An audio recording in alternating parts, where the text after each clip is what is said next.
Hey guys, welcome back to the MJ Gooner podcast right here for the post-match review. Luton Town 3, Arsenal 4. What a game, what a finish. Certainly there were a lot of stuff to talk about.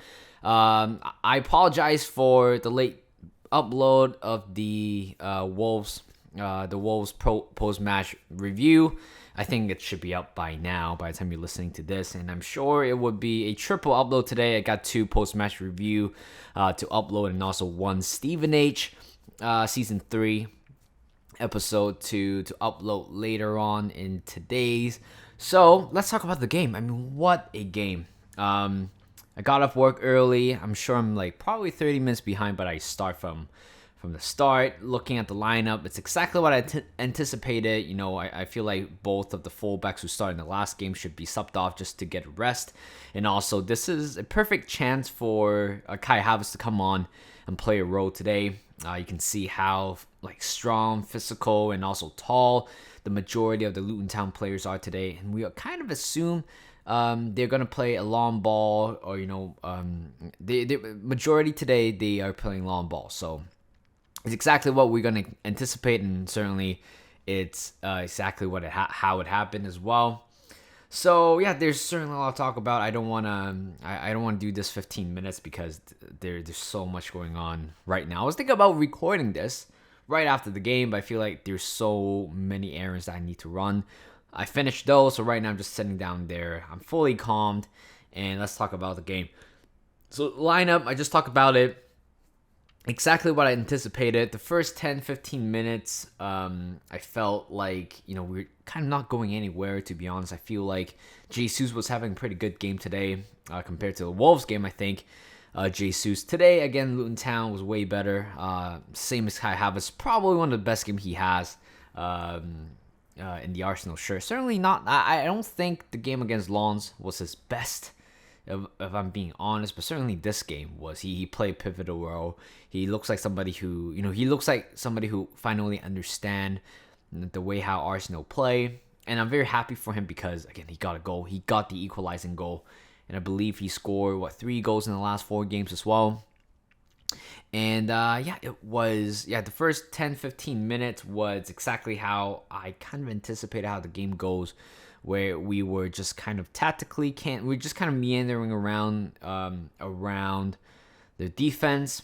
Again, they're playing a low block as usual. We got a few chances here and there once in a while, but the first chance, actually the first goal we scored was a very, very clever play by Gabriel Jesus. The ball rolled out of play by the goalkeeper, and of course, thank God we were playing in such a compact stadium. You can see there's not much room between the field and also the stand as well. So if you somehow kick the ball to the stand, you will know the ball's gonna bounces back onto the pitch very quickly. But that's exactly how it happened. I'm sure the ball kind of hit the cover, the cover of the camera or something like that.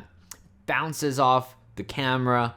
Jesus, seeing the ball rolling towards him, grabbed the ball quickly, gives it to Bukayo Saka, and Saka provides another assist, another goal contribution for our star boy. I believe he has 19. I think he has 19 goal contributions so far in this season, and that's another great assist. And also Martinelli, a very good finish as well. Hard to believe that was his second goal of today's game, or second goals in the Premier League.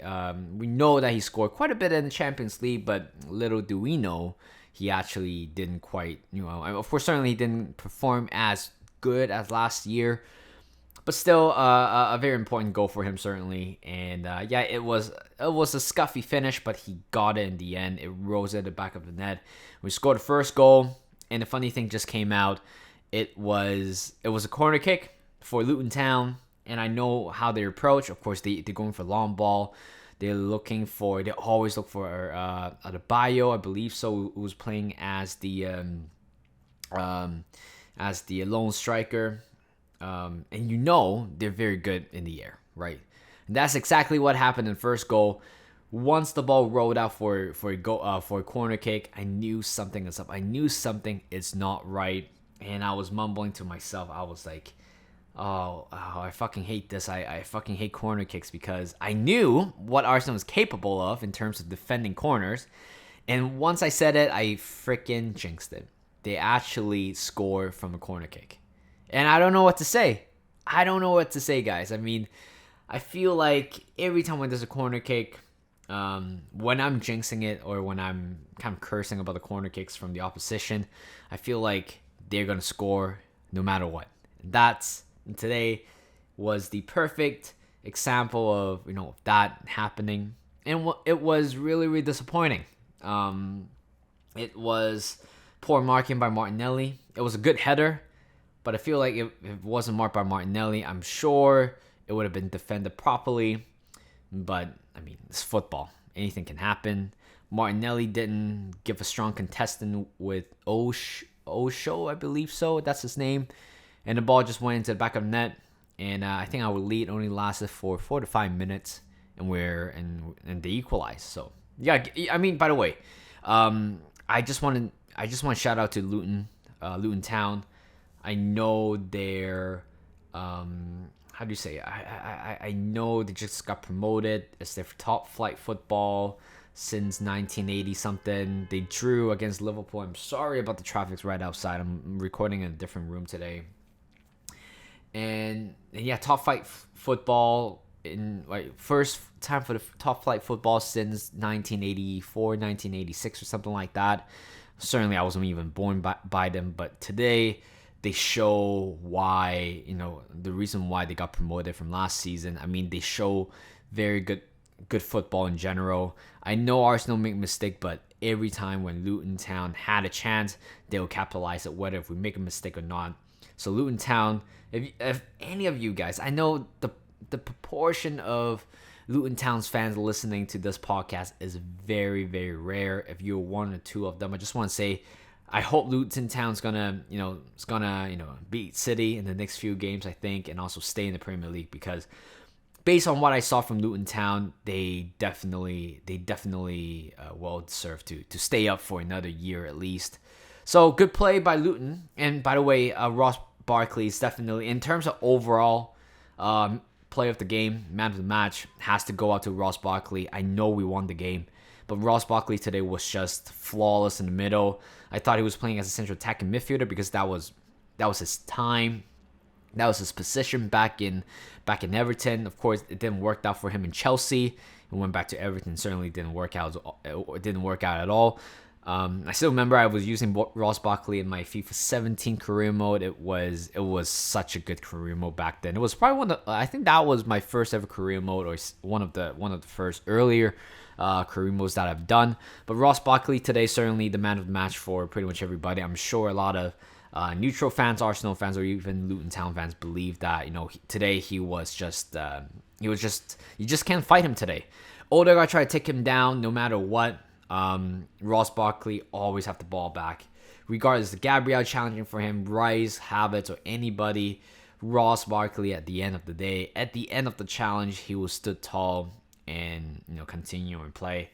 But yeah, he was a very good player. I'm not quite sure what happened to his career at the end, but I'm sure this is the game where he might revive his career, because I feel like he used to have a big potential, and all of a sudden it was just gone at the end of the day. So and then at one point we got a couple of good chances. I think Martinelli with one, Jesus with another one as well, but it wasn't quite threatening, to be honest. There's one shot was Martinelli in the box, but it was a good save by the goalkeeper. And the second goal comes, it was a very lovely play. Bukayo Saka finding Ben White, who was drilling down the right hand side, crosses in the middle to Gabriel Jesus and score a header. And guess what? That was also the second goal for Gabriel Jesus in this season in Premier League. Knowing that he scored every game in the Champions League group stage, who would have thought he hasn't scored that many in the Premier League? But we go into the break 2-1. I thought, you know what? It is going to be a tough game, but I'm sure we got everything under control after the second half. I know we might make a few changes there. I thought Kivior was fine today, but certainly I don't think tactically it worked out well. Nothing much going on down the left hand side in terms of aerial defense. I don't think Kiwior did much of that. I felt like Ben White had more of a aerial duels compared to any players in the team so far today. In the second half, quickly after the second half, it was a corner kick. Again, another corner kick, and I literally shit myself again. Who would have thought? We conceded the first corner. I thought we were going to learn from it. Second time, it was poor. I thought it was a little bit poor from Declan Rice. I felt like he could have probably give a much better contest than the player who scored. I forgot his name.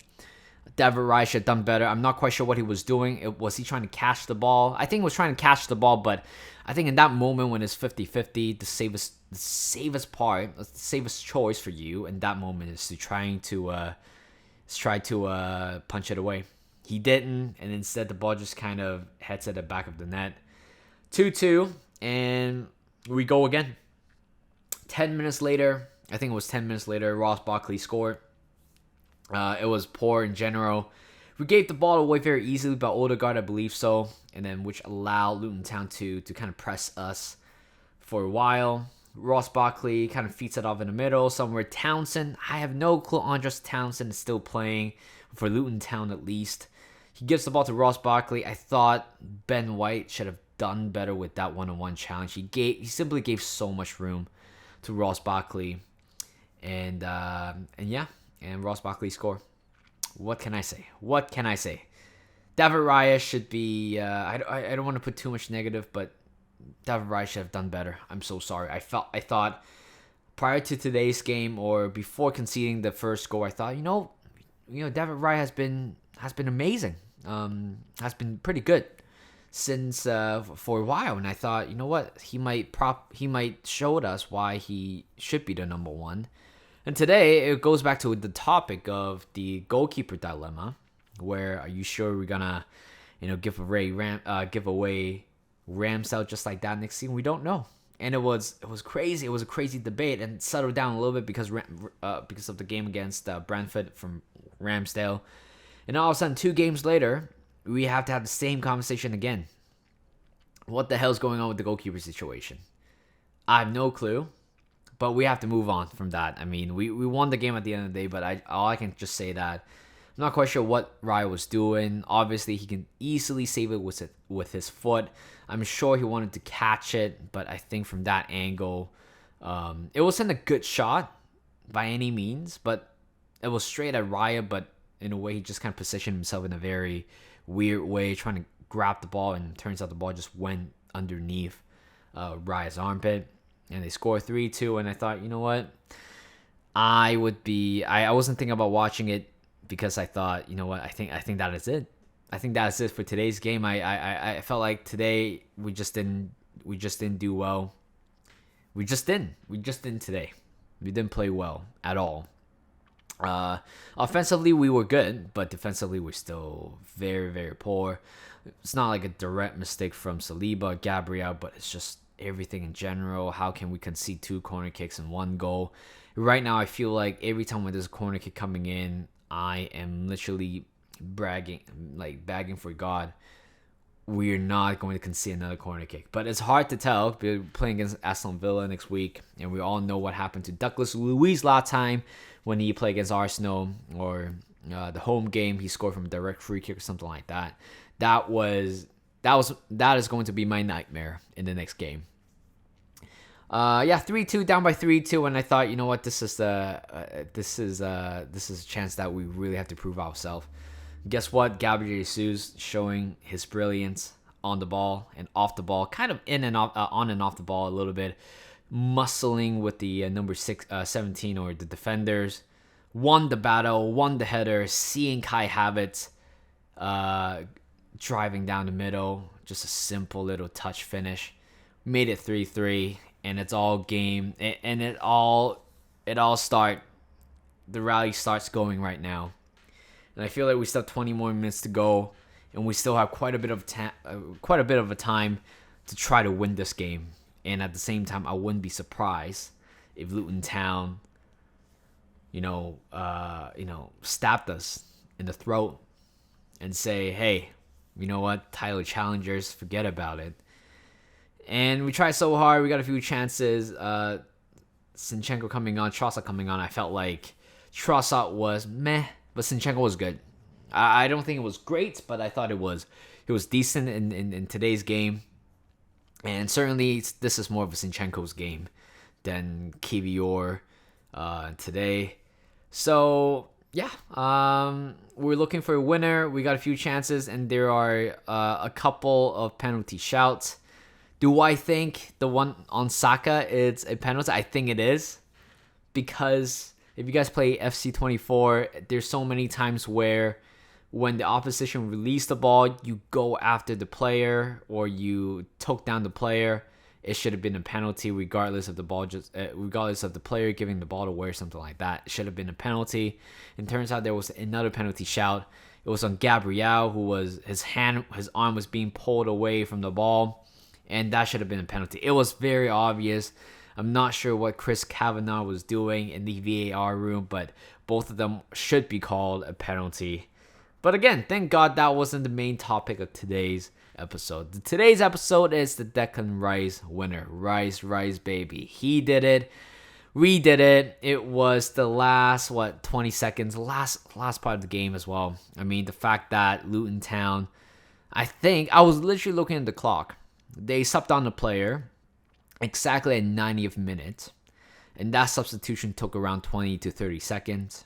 Okay, all right, I'm sure referee might give us extra 10, 15 seconds of that. Later on, there's a play where I think it was right before the free kick, which was taken by Zinchenko. It was I think it was a throw in. Luton Town player took 20, 30 seconds for that. And certainly I was like, you know what? That's you can definitely add on to that, isn't it? And guess what? 95th minutes, 30 seconds, I believe around that time, or 45 seconds. Zinchenko literally whips it in the middle. It bounces right out to Odegaard. I thought, oh shit, okay, the referee might blow the whistle there. And Odegaard finds Zinchenko, and I thought, oh please, Zinchenko, please whip it in, please whip it in. Gives it to Odegaard, who didn't even take a touch, just whips it in. Guess what? Guess who was there in the end? It was Declan Rice with the header, last minute header. And I'm so sorry. Just send another 20 to 30 million to West Ham. I mean, they simply got robbed. They simply got scammed with the 105 million. I mean, when you ask somebody to prove you why Declan Rice is worth 105, of course he didn't worth that much back then, Declan Rice, but I'm sure after today's game, or at least I'm sure after so far this season, Declan Rice show why he should be up there. He should worth 100 million, right?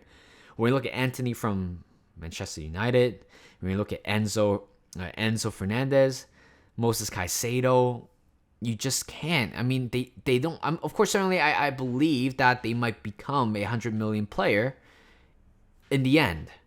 But in terms of actual value, I do not believe those three players deserve to be up there.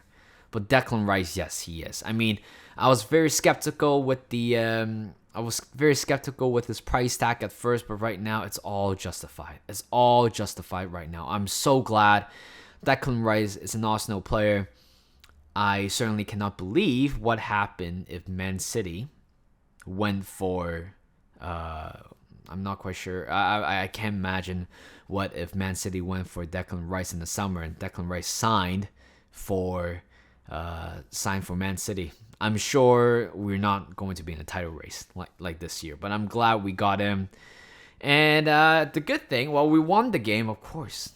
Last minute winner. I know it took a little bit of deflection, but still, it was big game player. Declan Rice saved us in a lot of situation. The winner against Manchester United, the long range shot which sparked us a comeback against Chelsea. Right now, the winner against Luton Town. I know it's only Luton, but still, they put out a great fight, and we somehow latches on a win, and I'm very happy. I'm extremely happy with that. So, Yeah, we won. We won 4-3. I don't remember. I don't remember last time we have a scoreline of 4-3, but I'm just happy that we won the game. And press conference right after the press conference, of course, Mikel Arteta's been banned for the next game because of celebrating, which I call that complete bullshit. If you cannot celebrate of a football game, I just don't understand what's the point of playing. What's the point of scoring a goal if you can't celebrate? Can the manager not celebrate? I've seen Klopp running down the pitch, Mourinho running down the pitch, Antonio Conte running down the pitch. I don't see them getting yellow card, something like that. Maybe they gotten one, but certainly I know a few managers didn't get it. So Arteta is banned for the next game, and we're playing against Aston Villa. I was telling myself, please, at least win this game, because I'm sure I don't quite expect us to win against Villa because they have a very, very good home record. If we somehow got a point from Villa, I'll be very, very happy. If we somehow drew against Villa, I'll be very, very happy.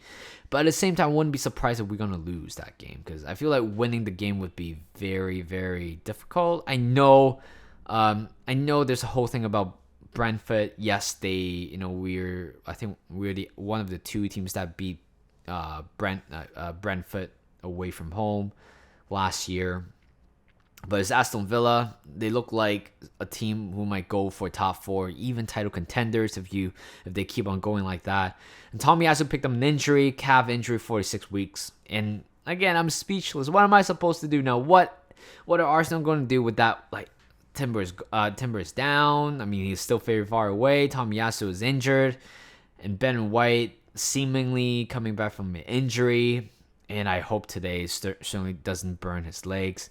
I just hope all the Arsenal players are going to recover from what happened today, because we go again on Saturday, early kickoff. Well, not quite early, 9:30 in the morning for Arsenal. I just hope Arsenal is going to win that game. So, thank you guys for listening. Hope you guys enjoyed this. I think it's 20 minutes in. I can't believe it. I'm 20 minutes in. I thought it was going to be less than 15 minutes, but I think the more I sit down, the more I talk. Subconsciously, I thought a lot, about the game in general, but I'm going to put out this podcast for you guys very soon. So thank you guys for listening. Hope you guys enjoyed this. Do all the good stuff to the channel, and I'll see you guys in a bit.